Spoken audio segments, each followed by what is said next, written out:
Hey, it's Rebecca Smith from the KBIA newsroom in Columbia, and it's time for Missouri Health Talks, a project where we listen in on Missourians' conversations about access to health care.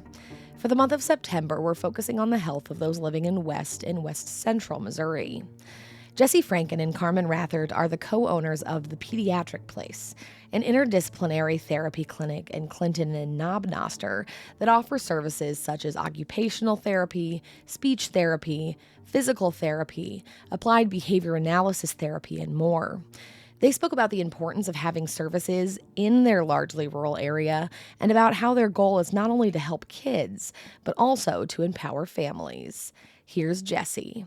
Our goal has always been in this rural area to ensure that kids are getting services that they can without having to drive really far distances. We live in this area. We want families in this area to not have to drive to Kansas City, not have to drive to Columbia to get services when they need services 2 and 3 times a week. Mm-hmm. And we don't want each of us had worked in places where we were the only one. Mm-hmm. I was the only speech therapist and there were no OTs or PTs. And so I was watching families asking, do you know of a physical therapist? Mm-hmm. And so we've always been very collaborative in care, meaning I don't want to have to know anything about OT except how to recognize if a kid needs OT but I want to have an OT that I can say, hey, they're the expert in this, go talk to the OT, and then I will support you from a speech perspective, doing anything the OT needs me to do to help you.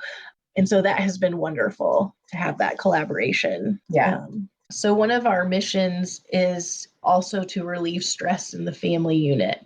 That feeling of, I didn't do something right, it's my fault, I can't do what you guys are doing, all of those things. And so we train our staff mm-hmm. to get them through on a gradient scale. We want them taking one step at a time. So I'm not going to give a parent homework to do 10 different things. I'm going to say, what can you do in your day? And for a speech example, it's like, how many times a day do you lift your kiddo up into their high chair?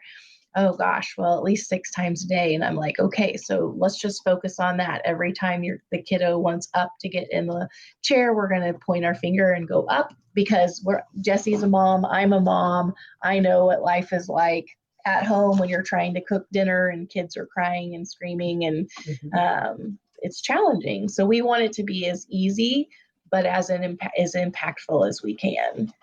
My love has always been an early intervention. And part of that is because I love empowering parents that they really can do it all. They are their kids' best teachers, And we wanted our staff to also understand that every parent, every family comes in with a story before mm-hmm. they even get to us. Yeah. A lot of times if a family has a bad experience, they're coming into us with some very heavy feelings about therapy. And so just giving parents the opportunity to, if they want to, tell us their story without any judgment, and then meet them where they are. That was Carmen Rathert and Jessi Frencken with the Pediatric Place in Clinton and Knob Noster, speaking about how therapy services can empower entire families. That's it for this week's Missouri Health Talks. Tune in next week for more conversations from throughout the state about health and access. I'm Rebecca Smith. Thanks for listening.